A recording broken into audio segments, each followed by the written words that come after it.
Coming up on Kochie's Business Builders, making money by transforming into a franchise, how to pivot your business in a new direction, and tips to run a successful family empire.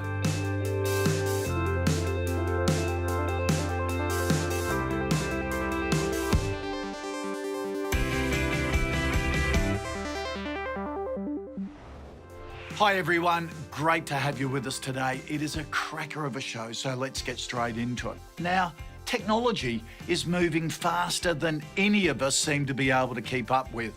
72% of small to medium businesses say they know they need to use more technology, but cost is a major issue.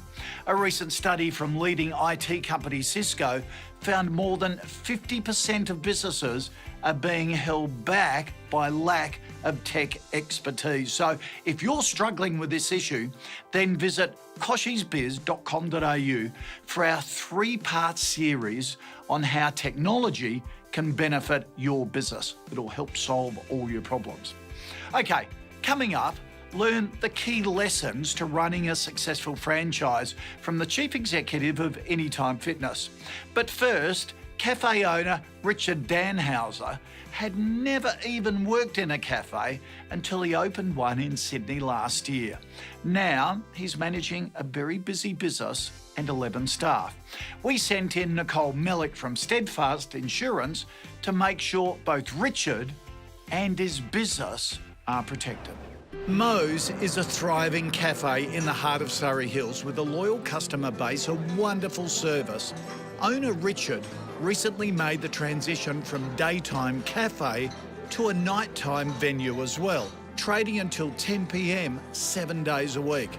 With his new direction for the business, and for Richard who has never owned a cafe before, we sent in Nicole Mellick, a Steadfast insurance broker, to offer some valuable advice. This is lovely. Yeah, welcome to Moe's. Thanks. So what's it been like since opening? Yeah, very interesting. Busier than expected. I've actually never worked in a cafe or owned a cafe before. So you really have jumped in. Yes, I have jumped in. But it's been a really good transition from when we bought it earlier in the year to where we are now. Oh, that's good. So what's been challenging about taking the cafe on? I think just getting used to actually having I've got 11 staff here, Okay. so having to manage all the different aspects of front of house and back of house and kitchen staff, and I think just getting my head around the legalities and all the insurances and things that's required for running a small business, that's probably definitely been some of the challenges in the beginning. Right. And also being licensed in a bar. Okay. So that's also a lot of stuff to get my head around. I can imagine, yeah, that definitely brings its own challenges. Yes, it does. I guess so you've got 11 staff, you'd have your workers' compensation insurance in place. Yes, I've got workers' compensation. That's compulsory. Yeah. Then obviously there's probably 2 other categories, which would be the highly recommended covers, which would be public liability insurance. Do you have that in place? Yeah. Okay. Yeah. So it's probably important now that you've changed from being a daytime venue to the nighttime venue as well, that you let your insurer know that your business activity is slightly changed. So obviously being a licensed venue, they may not be aware of that. So you want to make sure that they are aware of that, that you're trading longer hours, that you've got different levels of stock in the venue as well now. You might have expensive wines or alcohol that you may not have previously had before. So it's important they know that. So if there is a claim down the track, that there's no grey areas. Okay, yeah, that's really good to know. Yes.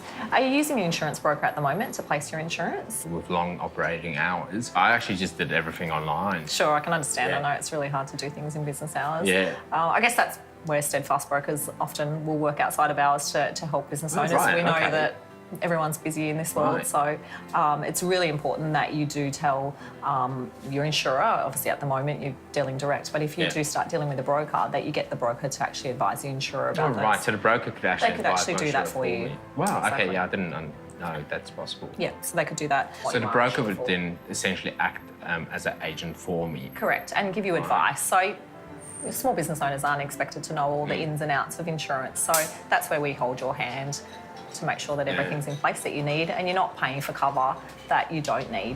We'll be right back with more expert tips from Nicole on how Richard can ensure his business is covered with the right insurance at the right price. According to a 2016 Census social media report, surveyed Australians are spending an average of 12.5 hours on Facebook alone every week. That's up 4 hours from 2015. Survey results show it's more important than ever to be social as a business. 48% of small and medium businesses now have a social media presence, compared with just 31% the previous year. The 2016 Small Business Technology Impact Study also showed that small business owners should both have a business website and promote themselves on social media if they want to be successful. These days, social media is one of the only ways businesses can have an instant two-way communication with their customers. You can receive and quickly respond to feedback, create sales opportunities, and build a relatable brand personality. The best news is this can all be done with minimal marketing spend. Social media is one of the easiest and most cost-effective channels to get in front of customers. By choosing the right tools and partners, there are fantastic opportunities for savvy small business owners to stand out on social. To find out more, visit nav.com.au/smallbusiness. Next up, what you need to know about running a successful franchise. Find out how the Chief Executive of Anytime Fitness manages 450 gyms in Australia, which turn over $290 million annually. Stay tuned.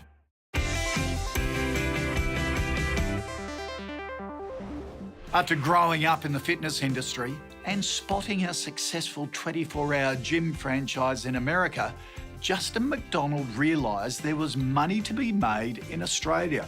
How right he was. He brought the fitness chain Anytime Fitness to our shores back in 2008.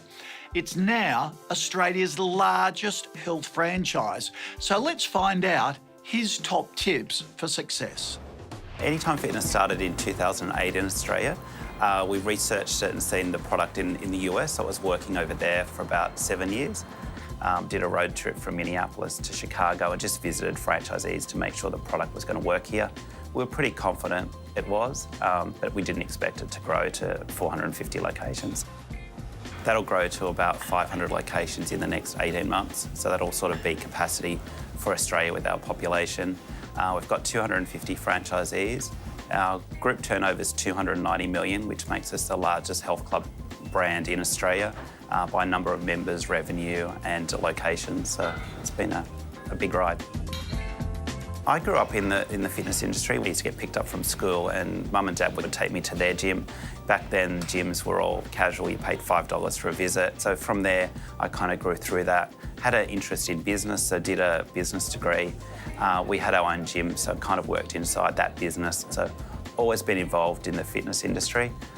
Tried to look at getting out, but it's such a great industry. You're helping people. And then franchising is great because you're helping people in business as well develop and have freedom.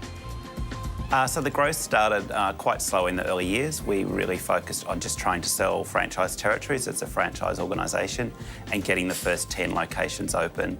So once that was achieved, we kept growing. Current franchisees were getting great success, so they actually then started buying more locations and really focused on just the growth of getting more locations open as we were growing. The secret to a successful franchise is actually having a great product. So the product needs to fulfil their customers' needs, needs to make sure it makes money. Franchisees need to make money to focus on that, and having really good systems and support at your head office as well. So our focus was really on growing as quickly as we could. We opened 100 locations in 1 year, which is quite huge in franchising world. A lot of brands will just open one a month. So we really focused on that growth and getting to the market as quick as we could. Greatest obstacles to growth were really finding enough great people that would work with us. Also, I was getting upskilled in how to manage a big group, which I hadn't done in the past as well. So constantly hiring people, we were running crazy all the time. So keeping up with that was really difficult. We moved offices 5 times. So really just running all the time and keeping on top of everything. I suppose the biggest thing for me was making sure to be successful is people would know Anytime Fitness as a household name, which I think they're starting to now. People kind of go, oh, there's one there, there's one there. So for me, that's part of the success is the brand is well regarded in the community. Anytime Fitness has been very successful in Australia. I think it was the right time at the right place. It was kind of the tough economic times when we first started, so property was a bit easier to locate. A couple of the bigger chains had kind of been here a while. Their product was old and tired. They were charging quite a lot of money, so I think we hit at the right time. Consumers were crying out for it. We also work in regional towns, so we can go into smaller towns and our product works really well. So I think that's enabled us to grow across the whole country. And then we've just continued to grow and become the largest chain, so it's great. Running our own business probably gives us the freedom to do what we want, so I travel quite a lot with my wife. Just a bit of flexibility with the internet these days. You can be working remotely, so that flexibility of not having to be in the office every day is great. But emails always follow you, so that's good and bad in that. Advice for other entrepreneurs, probably finding a product that the consumers want and then making sure you can market and amplify that into the community. So we do a lot of work with promoting the brand early on, using PR to really build that as well. So it's taking something and then running as fast as you can once you've proven concept. Coming up, more great advice from Nicole. She shows Richard how to keep his business safe as it expands. Plus, a Brisbane family watch business tells us how to survive long-term in a competitive market.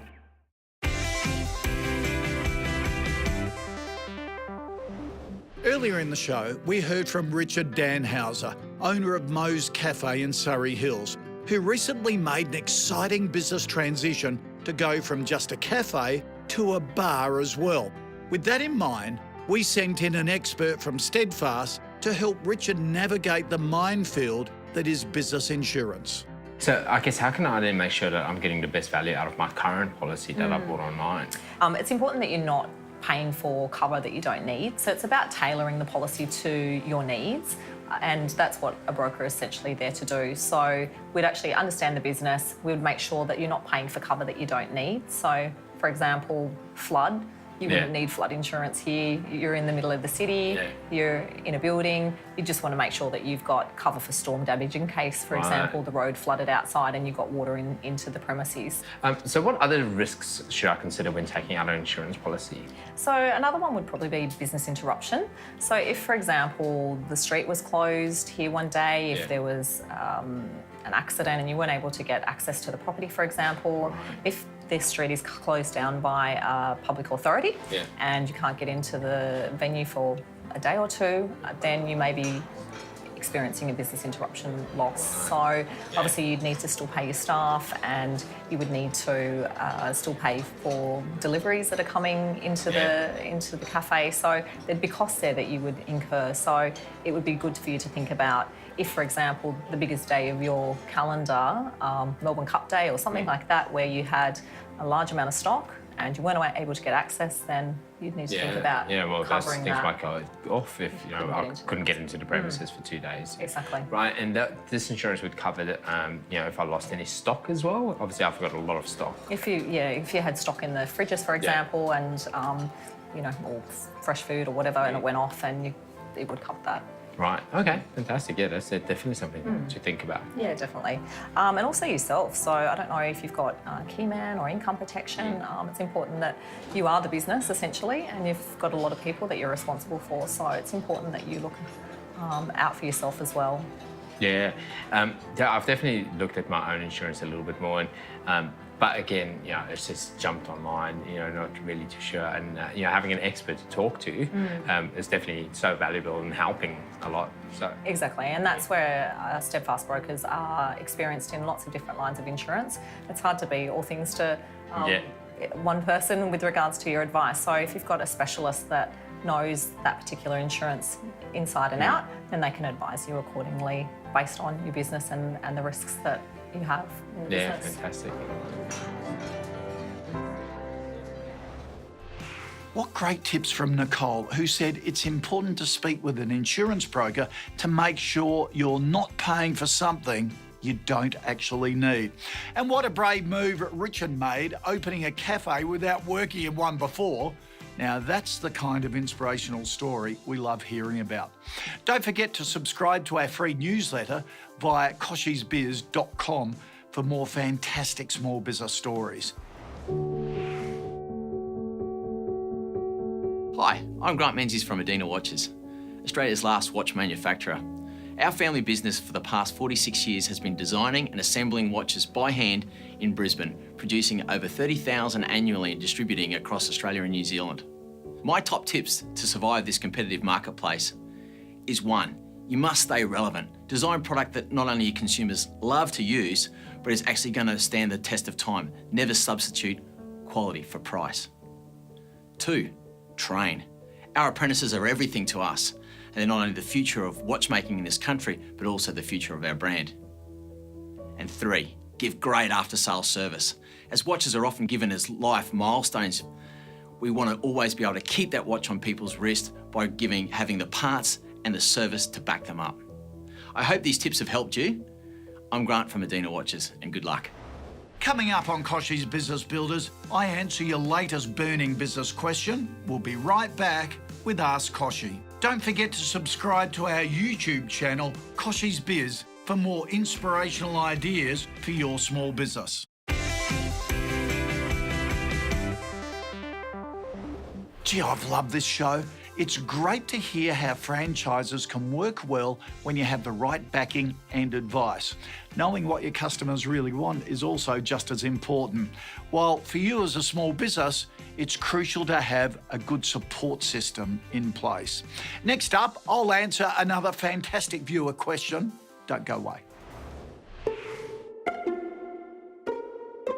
In 2013, 90% of the information in the world had been generated within just the previous 2 years. But how can small businesses delve into the customer insights they receive, and then what do they do about it? First up, choose a good social media analytics platform.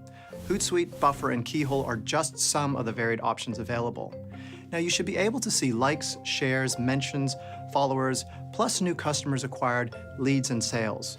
Social media is a great place to look for sentiment about your brand, and it's pretty straightforward.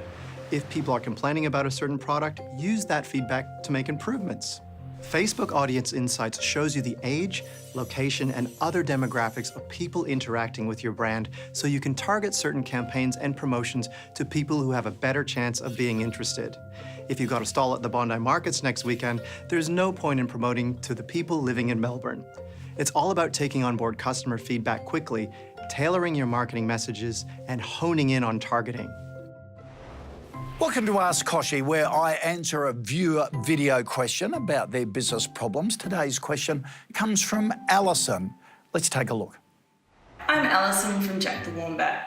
We're an early childhood literacy program, and with 44% of the Australian adult population experiencing problems with literacy, we really feel that there is a huge need for our business in the Australian community. Our aim is to make learning to read and write fun and engaging for our kids. Launching recently, we are seeking advice on how to be cost effective when posting our product to our market.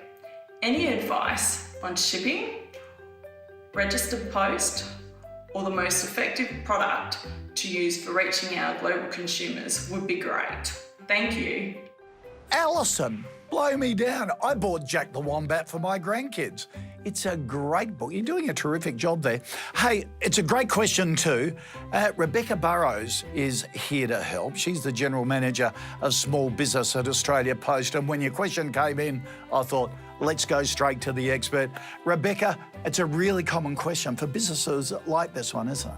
Yes, absolutely. And I think what's really important to think about with a business like this is you might have a variety of different things that you're sending. So if I think about Jack the Wombat, you might have a single book that you're sending to a child somewhere in Australia to work on at home, or you might have, a bulk package that you're sending into a school.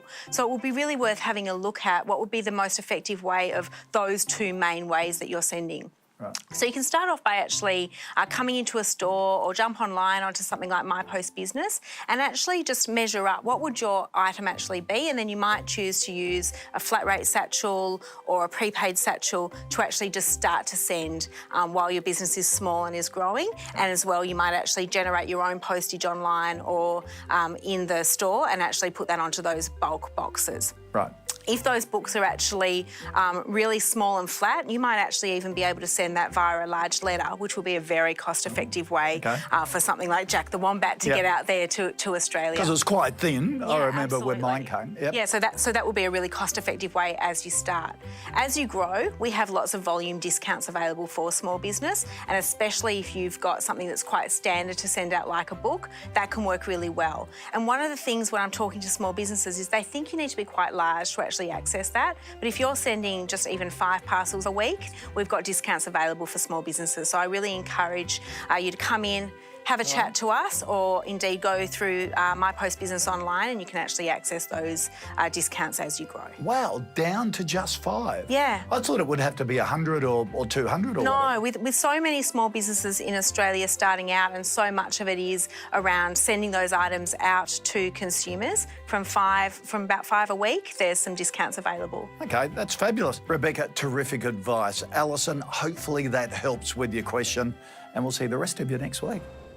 Hey, thanks for dropping by the KBB YouTube channel. If you want a whole lot more where this came from, press the subscribe button and it will open a Pandora's box of great videos that not only are educational, full of great advice, but also really inspiring. Just what we need as small business owners.